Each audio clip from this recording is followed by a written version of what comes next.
Welcome to Bible Study with Fred. I'm going to start in Proverbs chapter 12, verse 27.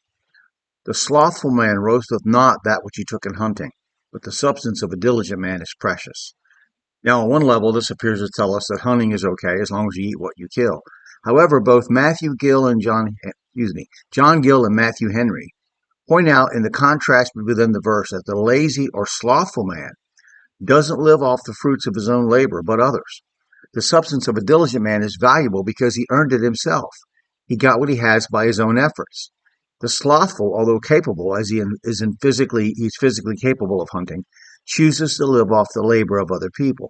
Now, this country, America, had a traditional value that was centered around hard work and self-reliance. Now, self-reliance is kind of a vague term because nobody is completely self-reliant, and everybody depends on other people and depends on God for what they have and what they do.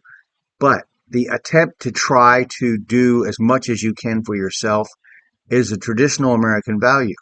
Hard work, the Protestant work ethic, it was called. But not just Protestants. Many people work hard. I know people, groups of people, ethnic groups that will work multiple jobs at one time and do everything they can to try to support themselves and their family. But there's also a strain in this country of people who are satisfied and content to live off the fruits of others' labor. Now, it's not just the traditional poor person who chooses to be on welfare and won't lift a finger to help themselves. But you also have people that are have a privilege. They're in politics, they're in business, or academia, and they've not gotten there necessarily by their own merits, but by their connections and by the people that they know and the people that have been willing to help them because of the group they belong to.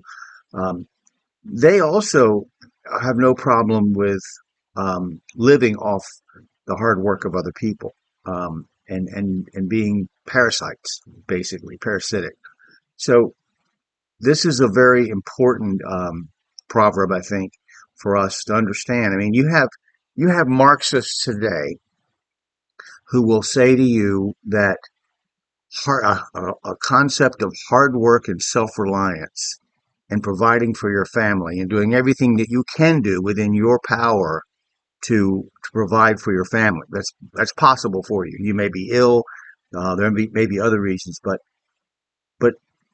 they're saying that if you do believe those traditional values, that's a token of white supremacy, or the Marxists don't like it. The Marxists don't like it at all because what they ultimately want is people to be dependent upon the collective, dependent upon the government, because then the government has control.